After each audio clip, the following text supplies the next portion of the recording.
Welcome everybody. Thanks for joining us today. Yeah, the Township Atlas did start some more than 20 years ago, where we were actually capturing the data with typewriters, if you remember what those were. And we had to update the data on an annual basis. So it was quite a tedious and laborious process. However, with the development of technology, you'll see to the extent at which we've been able to really take this project forward and make meaningful impact on the business. To give you an idea of what we're going to be talking about today, I want to introduce you to some of the data sets that we have, because I think it's very, very important that we make data accessible to clients at a very granular level. And the data sets that we've developed over time and are still developing, for example, the Media All Products Survey from the Market Research Foundation, we are developing what we call the GeoMaps product. And I'll talk a little bit about that later on during the presentation. The demographic estimates we update on an annual basis, so that we always have current demographic estimates for the population. Many companies are still working with census data from 2011, which are absolutely in the way South Africa has developed.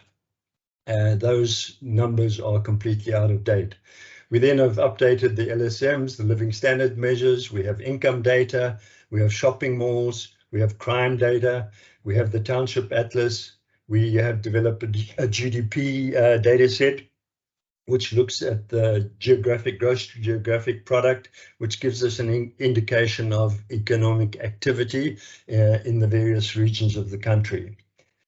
We have mortality data, poverty data, fast food expenditure, retail outlets, media footprints, and so the list goes on. I'm not going to go through all of them now, but we will cover some of them in the presentation.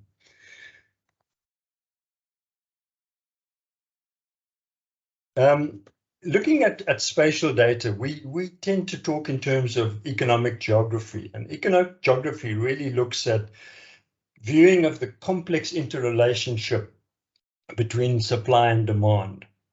And in order to do that, we need to have robust spatial survey data.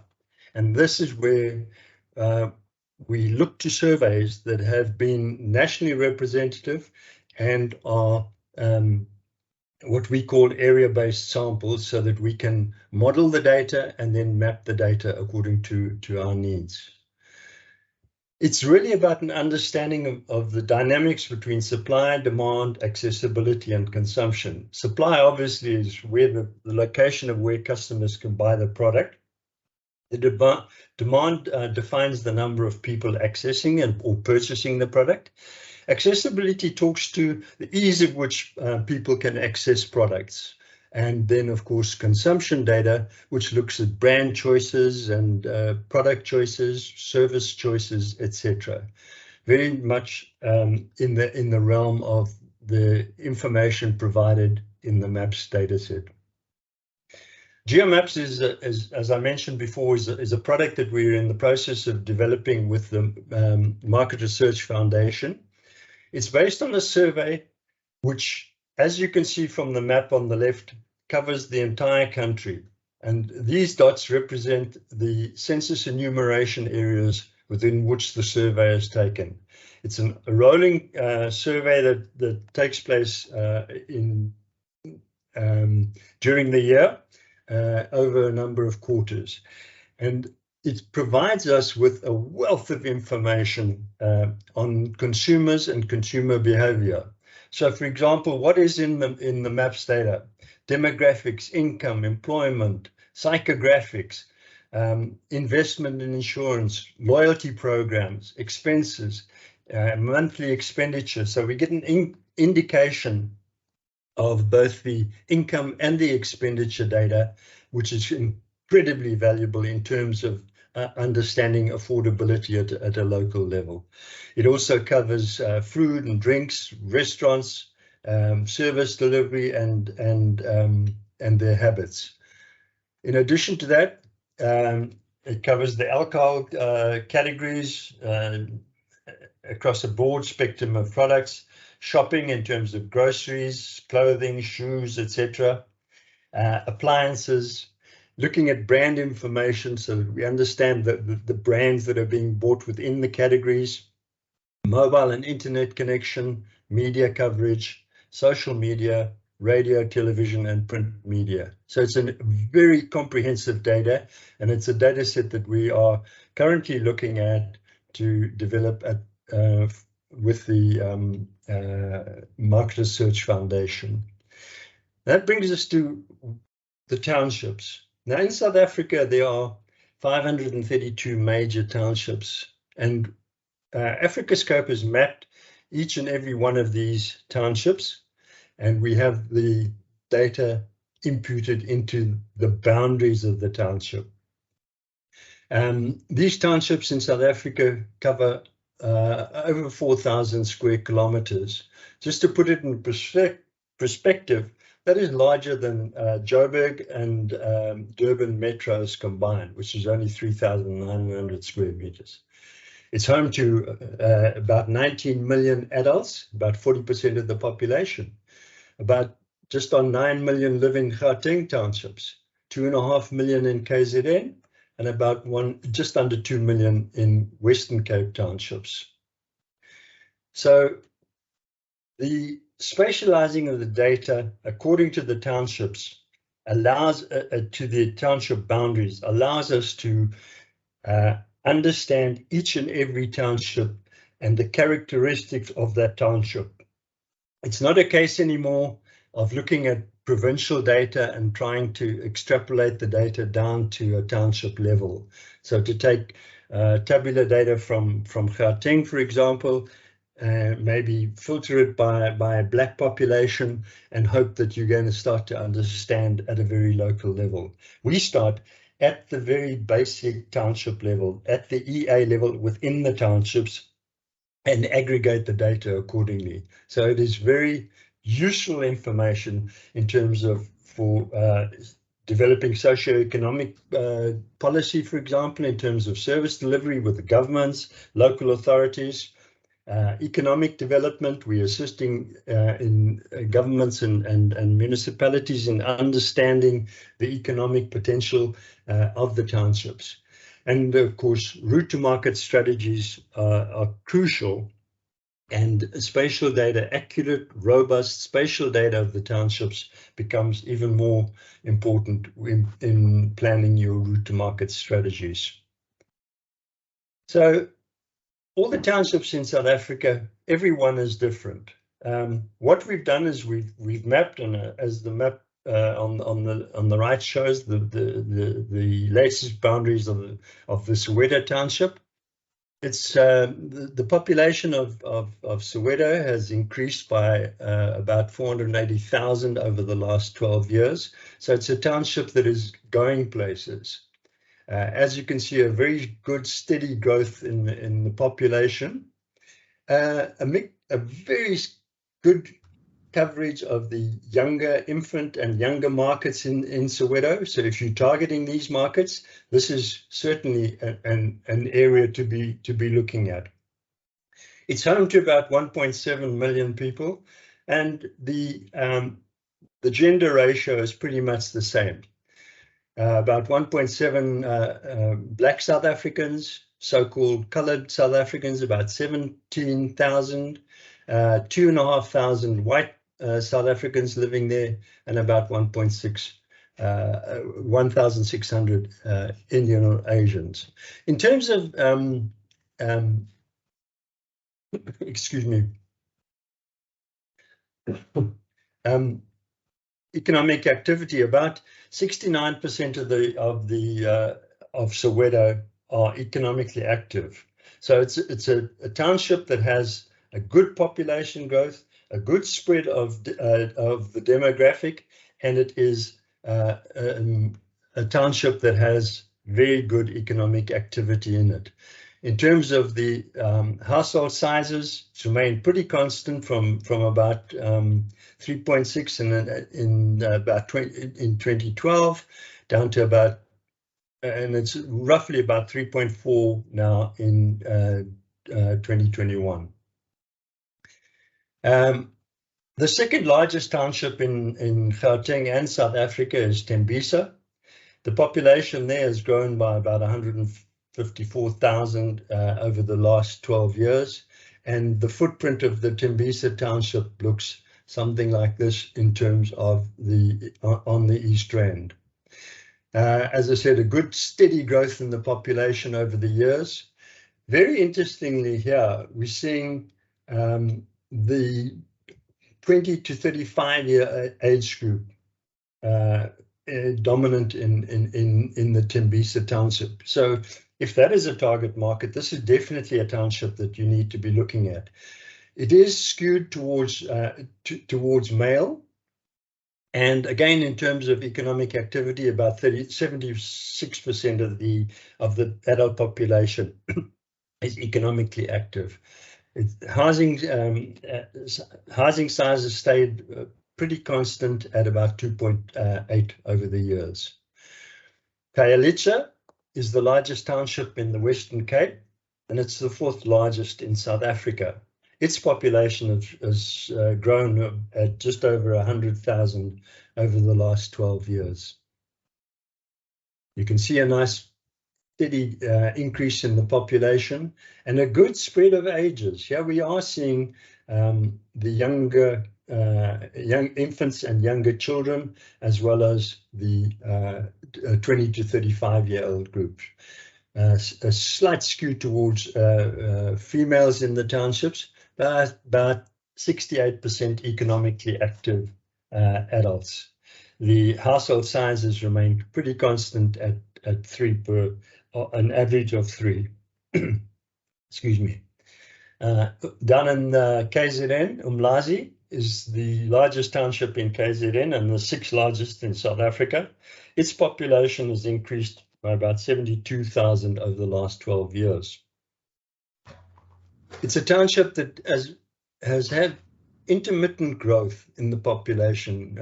The people have moved in, moved out, and for various reasons. And in recent times, of course, the unrest and the floods in the area have had an impact on the population growth. It's home to about 460,000 Black South Africans, and the gender split is pretty much 50-50. In terms of age groups, again, a good spread of being able to reach your target market if your target market is infants and youth, and again, the 20 to 35 group is positive and strong. The economically active, about 66% of the adult population is economically active. We've seen a decline in the average household size, which we're looking at the moment, which could be a factor of the growth in single parent house or single households, and also the growth in some of the smaller dwellings within the township. We're working with Gigi Orcock at Casinomics. Gigi has come up with an idea of actually combining a lot of the major townships together. And so what we're in the process of doing, for example, looking at the East Rand cluster, we're looking at Katlehong, Vosloorus, Thokoza and Spruit View, and lumping those together with boundaries and aggregating all the data into that area. We certainly believe that marketers can then look at, instead of one particular township at a time, looking at a greater area and understanding the extent to which the market potential is within a clearly defined area. In terms of the Pretoria North clusters, we were looking at combining Shashanguve, Mabopane, Winterveld and Garankuwa. And down in the north of Durban. Umlazi, of course, that we looked at a little bit earlier, is to the south of Durban. And here we're looking at KwaMashu, Unando, Newlands and Claremont, and grouping those together. So that we then have areas where we have significant economic development, or significant economic activity going on, and large numbers of people. In terms of household ownership, looking at the differences between the four townships, just as an example, Khayelitsha, we see a trend towards the owned and fully paid off. This is from Stats SA's General Household Survey. So we've mapped and modeled the General Household Survey down to a township level. And so we can look at the individuals within that.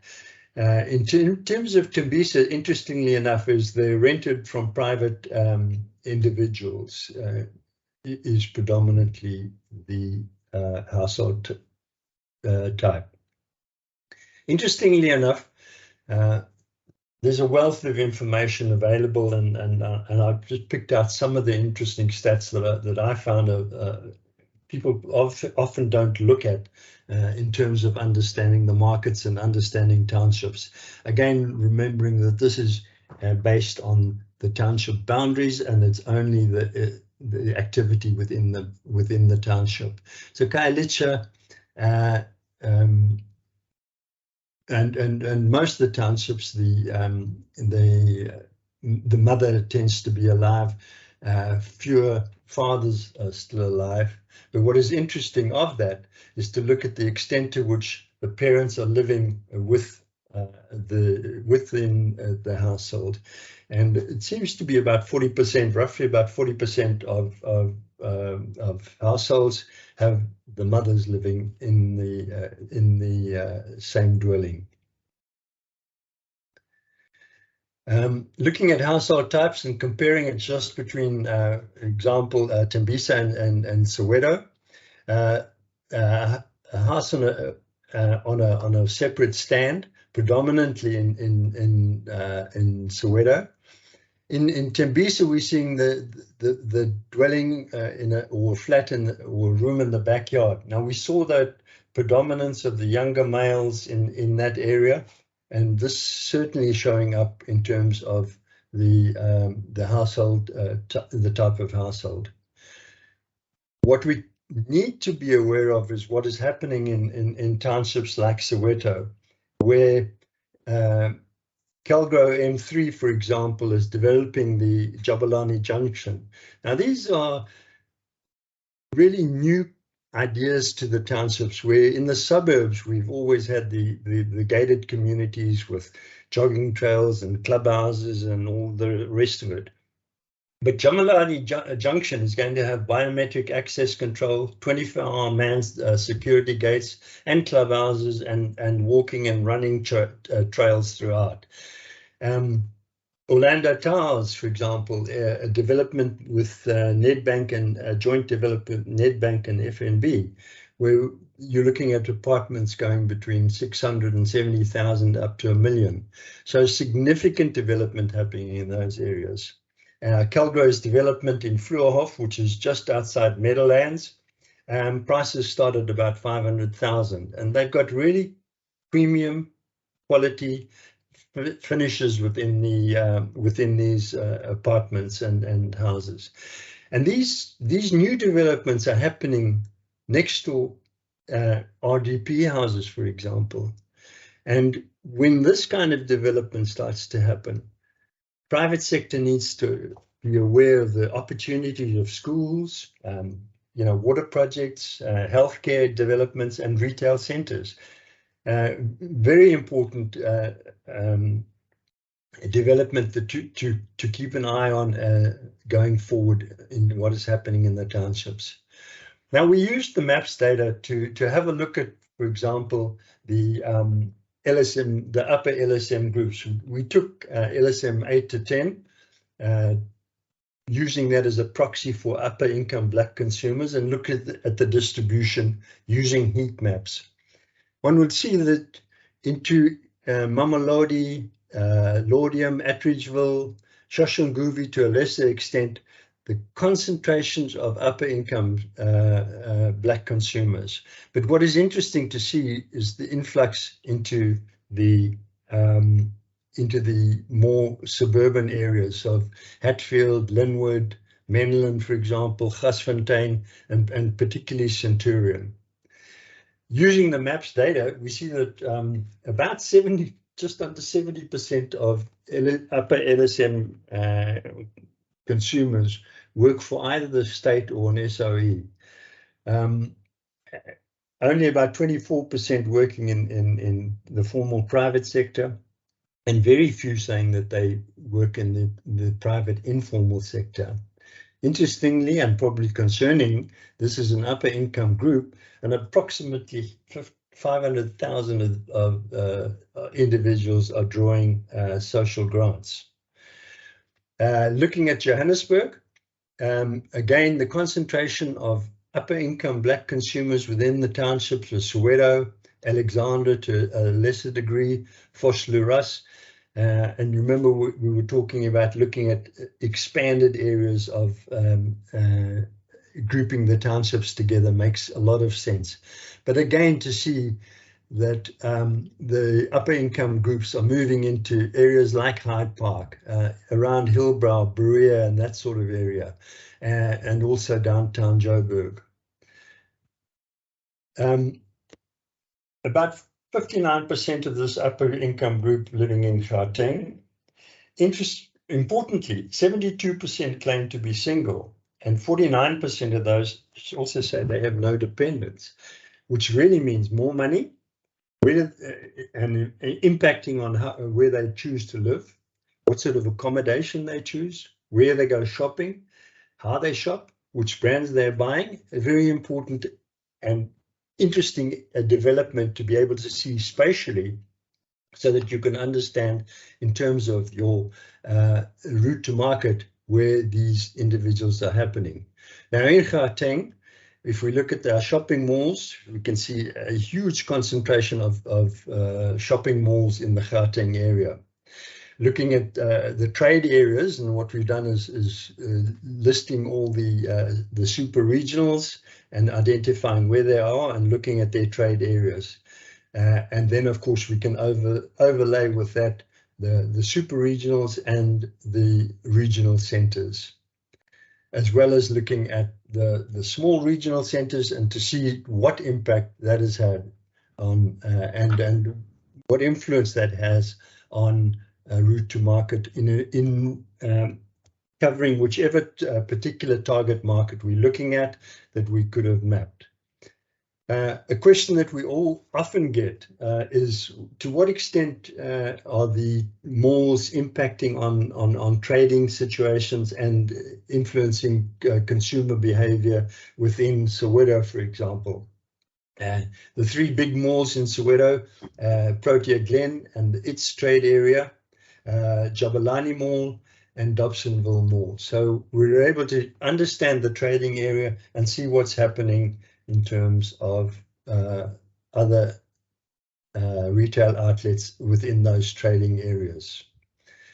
Moving to KZN, if we look at the situation in KZN, about 12% of the upper income consumers are to be found in KZN. And again, the concentration around Umlazi and KwaMashu, but also into the Queensborough, Westridge, Berea sort of area of Durban. We're seeing concentrations. An area definitely to be looking at is the Umgababa South, Mnini, where we are seeing significant development in terms of housing there. And then if we look at the super regionals and regional trade areas, it's interesting to see how these particular malls are covering or providing for coverage of the upper income groups. So if we were looking at say, for example, the LSM 4 and 5s, it would be easy to map those and look at those in conjunction with either malls or regionals or convenience stores and we can look at any of those because we have those mapped as well. Moving down to the Cape, where we see about 6.5% of the upper income Black consumers living. You can see the concentration around Khayelitsha, but a movement away towards Somerset West, Gordons Bay, Strand, and also Muizenberg, Fishhook areas, over into Elsie's River, Goodwood area. And if we look at the shopping malls in that context, the super regional, there's one super regional there, and the regional stores, what is immediately evident is that lack of mall around the Khayelitsha area, where we saw that concentration of upper income Black consumers. And the small regionals are filling the gap in terms of malls catering for that market. When we look at the purchasing habits, again out of the MAPS data, where are these upper income consumers doing their bulk shopping? And we're seeing it in ShopRite and Pick n Pay and Spar, to a lesser extent Checkers, and to a lesser extent Boxer, but significantly looking at how the ShopRite and Pick n Pay are now, and Checkers are fighting for visibility within the townships. When it comes to day-to-day shopping, the Spaza shop is predominant, followed by ShopRite with their footprints, and then of course the township supermarkets and other local neighborhood supermarkets. So Spaza shops play a very important role in terms of day-to-day shopping, even with the upper income Black consumers.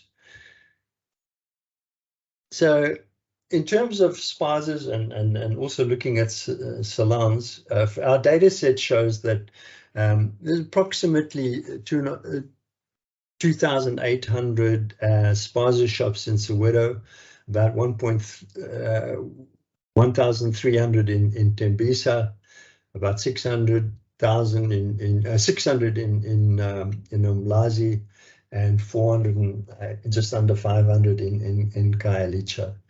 The salons, which are again a very popular and growing business in the township areas, about 1,000, just under 1,100 in Soweto, 500 in Tembisa. So you can get an idea of where these the number of outlets, and again we've classified these by various types, and looking at the concentrations of the activity.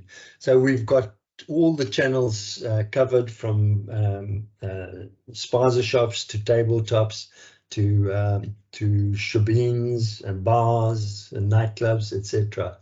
And again, you're able to, using a heat map approach, to understand the concentrations of where these retail activities are happening. That is very important from a competitive viewpoint. It's also from the Stats SA survey of retailers. We're seeing in terms of the profitability. Now, where we have seen high concentrations of outlets, we're tending to see lower profitability as opposed to those that have far less competition to deal with. So importantly, taking all spatial data sets that are available to us, we can map and model them and get a greater understanding of what is happening in any particular township in the country, and guide marketers accordingly. I came across, and I just think it might be interesting, Bloomberg has developed a Shishinyama index, where they look at Shishinyama is of course a braai in the township context, and there's an outfit in Pietermaritzburg, the Economic Justice and Dignity Group, that surveys about 70 or 80 supermarket groups across the country, and they look at the pricing.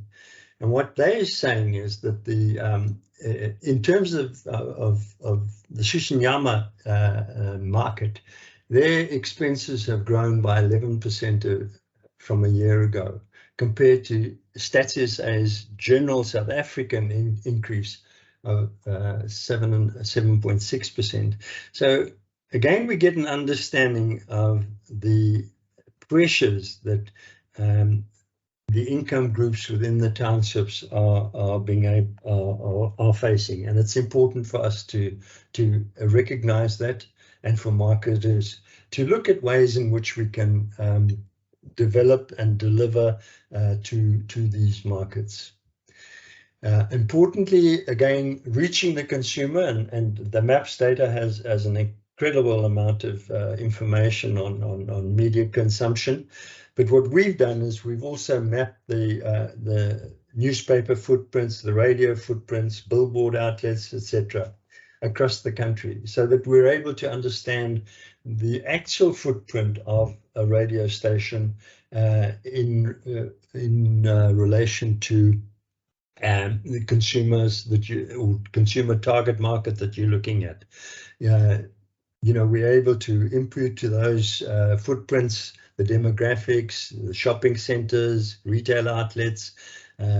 We can then input bespoke brand information, sales data, and overlay that in terms of the media coverage. So, for example, a retailer may engage in a particular newspaper with a particular set of products to advertise on Spatial, and we can have a look at the sales data in relation to that particular footprint, as opposed to another footprint with maybe a different set of specials, and also allowing retailers to understand that they can actually change their offerings to different areas of the country. So spatial information really has the ability to visualize and to see decisions taking place. We look at looking at the survey data, and it's linked to the exact township boundary. And I think that's the important point that we want to get across. That we're not taking provincial data and aggregating it down to a local level. We start at the local level and build up. And so therefore the data that we provide is only of the particular township that an organization may be interested in. We use this data to develop sustainable route to markets. And of course, the data can be made available through data portals. We have a number of different data portals where clients can access the data and publish the data within their organizations, and add bespoke sales data to those portals.